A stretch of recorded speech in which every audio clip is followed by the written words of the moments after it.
Дедо Мраз е символ за добрина, топлина и љубов. Верувањето во добриот дедо со бела брада ги прави среќни, како децата, така и возрастните.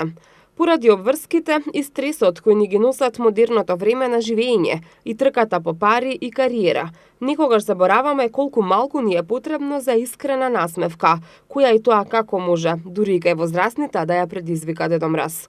Кој е Дедо Мраз и дали навистина живее во мала куќичка на северниот пол? Легендата вели дека ликот на светецот, чие име се празнува денеска, Свети Никола, познат по долгиот црвен капут и белата брада, во многу земји ширум светот послужил како пример за Дедо Мраз, кој во христијанската култура се смета за човек кој разнесува подароци на санка влечена од ирваси. Легендата за Дедо Мраз потекнува од Свети Никола, кој бил бискуп познат по својата великодушност и љубов кон децата.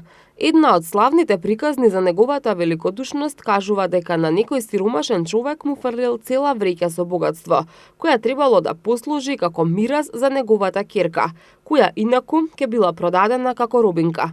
Сиромашниот човек златото го криел во своите чизми кои се сушеле покрај печката.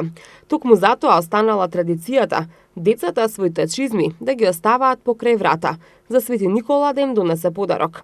Поврзаноста на Свети Никола и Дедо Мраз е видлива од англиското име кое гласи Санта Клос, односно Сент Николас, а тој не е никој друг, освен Свети Никола. Од тука не постои причина зошто да не верувате дека Дедо Мраз навистина постои. И додека на најмалите, верувањето во овој популарен дедо, преку пишување писма со список за подароци, им ја развива фантазијата и креативноста.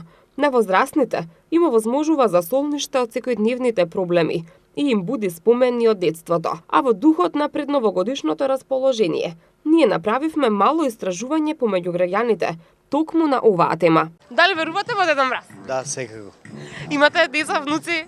Имам деца, големи се, али верувам сепак. Да, тоа сакав да ве прашам, дали на вашите деца сте им кажувале кога биле мали дека постои Дедо Мраз? Да, секако и јас сум бил Дедо Мраз, сум глумел Дедо Мраз. Дали верувате во Дедо Мраз и дали ако имате деца или кога би имале, би им кажувале дека постои или не постои Дедо Мраз? Па не знам. Не. Дали верувате во Дедо Мраз? Па не баш. Па после Дедо Мраз, само моите деца не живеат тука, се устранство. Значи они имаат други Дедо Мрази горе и... Дали верувате во Дедо Мраз? Јас да. Иако сум голем, ама сепак уште си верувам во тоа, да. А вие? Ајде, се согласувам со колегата. Што сакате да ви донесе Дедо Мраз за нова година? Да, Што сакаш да ти донесе Злато? пакетчина. А ти што сакаш да ти донесе Дедо Мраз за нова година? Му напишавте писмо на Дедо Мраз? Да, Што сакаш да ти донесе? Дедо Мраз. А дали знаеш од каде доаѓа далеко Дедо Мраз? Таму. Ми кажеш Дедо Мраз што сакаш да ти донесе? Бланки со цртање. А му напиша ти писмо на Дедо Мраз? Да. Браво. Ке ми кажеш како се викаш? Лажица река. А ке ми кажеш што сакаш да ти донесе Дедо Мраз за нова година? Што сакаш да ти донесе Дедо Мраз? А Дедо Мраз доаѓа кај тебе дома? Не, оваа година ќе дојде? Да. Верувањето во Дедо Мраз го подкрепуваат и големиот број костимирани граѓани кои нудат фотографирање и подарок за децата. Но, како и секоја друга бајка, и ова еднаш ќе заврши. За жал, се порано.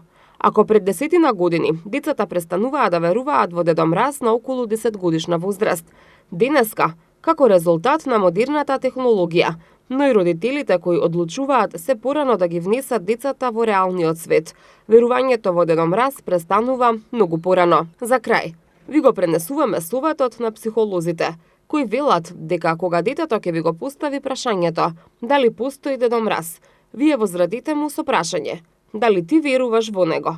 Ако одговорот е потврден, се уште не е време за вистината.